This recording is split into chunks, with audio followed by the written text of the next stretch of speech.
Seguimos conversando, Carlos Romero, y preguntábamos que la noticia del día de hoy es la decisión de la Asamblea Nacional de no elegir diputados al Parlamento Latinoamericano, pero hay dos aspectos que desde el punto de vista académico es bueno diferenciar. El Parlamento Latinoamericano es distinto al Parlamento del Mercosur, que nace por un tratado como el de Asunción y donde hay sugerencias de que se elijan directamente. ¿Cómo es el Parlamento de la Comunidad Andina de Naciones cuando Venezuela era miembro, elegía directamente? ¿Por qué no diferencia esto que es interesante aclararlo a la opinión pública? Sí, bueno, en relación al Parlamento andino, es evidente que eran elecciones como cualquier diputado en cualquier circunscripción electoral. Y es un parlamento distinto al nacional. Claro, igual en el Mercosur, con el objetivo no solamente de tener un parlamento multilateral, sino que también un parlamento multilateral que haga leyes multilaterales, porque precisamente que se ocupe la integración, ¿no?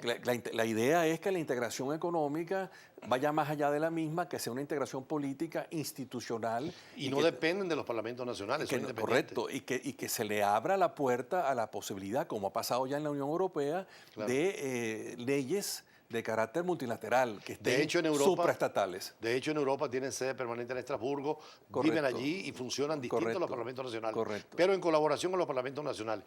En cambio, el Parlatino sí es un poco más confuso. En el caso del Parlatino, el reglamento no está claro, sino habla de opciones. Claro. O bien la opción por la vía de la elección, por la vía de la mayoría de la Asamblea, o bien por elecciones abiertas. Que parece que la mayoría de estados latinoamericanos optan por la elección de cada parlamento a ellos. La elección de segundo grado, para decirlo de una manera más En cambio, por los parlamentos regionales, producto de un tratado de integración, sí hay independencia de esos parlamentos. Claro, y hay un mandato además, ¿no? Entonces, en el parlamento latino, yo creo que ahí no está muy claro y por eso que entonces algunos han interpretado que la próxima vez que haya elecciones sea por la vía del segundo grado. Siempre la hubo de forma directa y universal.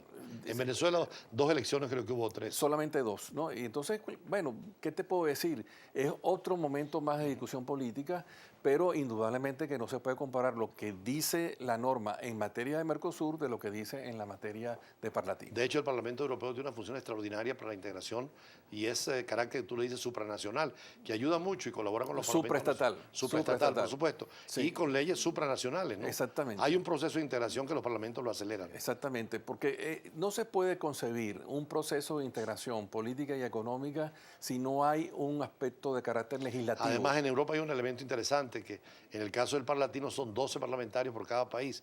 En cambio, en Europa representan a la población.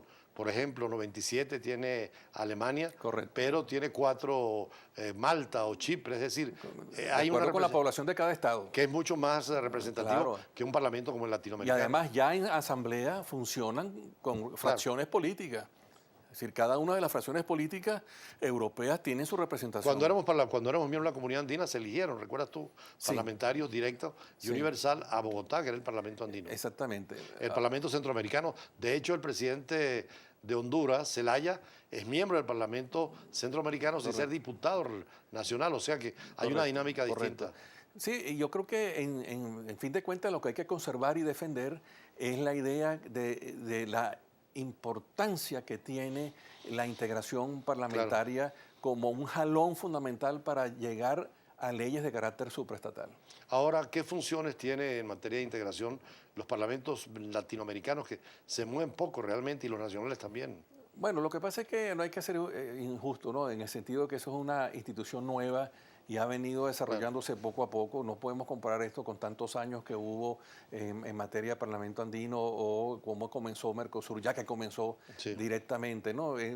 Yo creo que hay que saludar. Ahí hay mucho de doctrina y es interesante que el debate se habla, ¿no? Sí, yo creo que es muy importante, hay que saludar esa iniciativa, todo ese tipo de iniciativas, porque el objetivo es, a mi modo de ver, muy importante. El objetivo es que haya condiciones generales para una integración de todos los pueblos.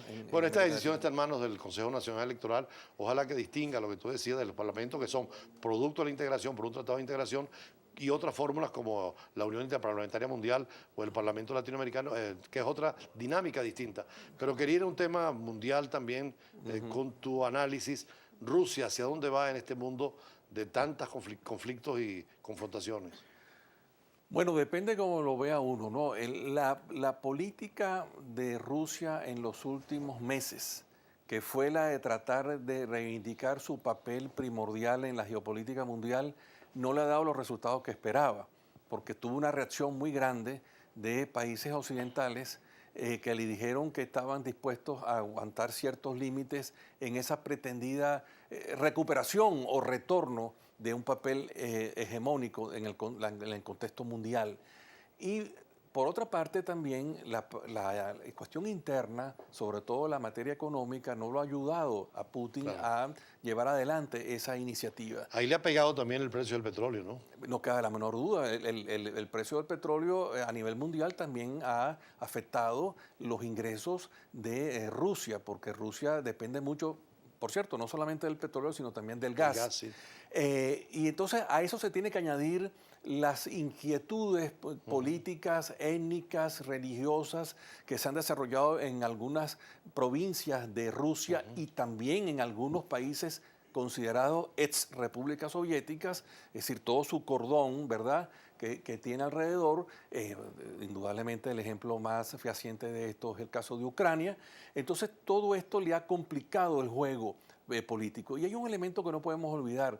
Hay una creciente oposición en Rusia. Cuando se creía que prácticamente Putin era un zar, le han salido competidores importantes que están planteando una profundización de la democracia, y otros inclusive hablan de un retorno de la democracia, porque parte del principio que el autoritarismo en Rusia ahogó las posibilidades y las potencialidades de la vida democrática. Precisamente veamos esta nota que nos trae la prensa de hoy y la televisión con motivo a la situación de Rusia y Ucrania.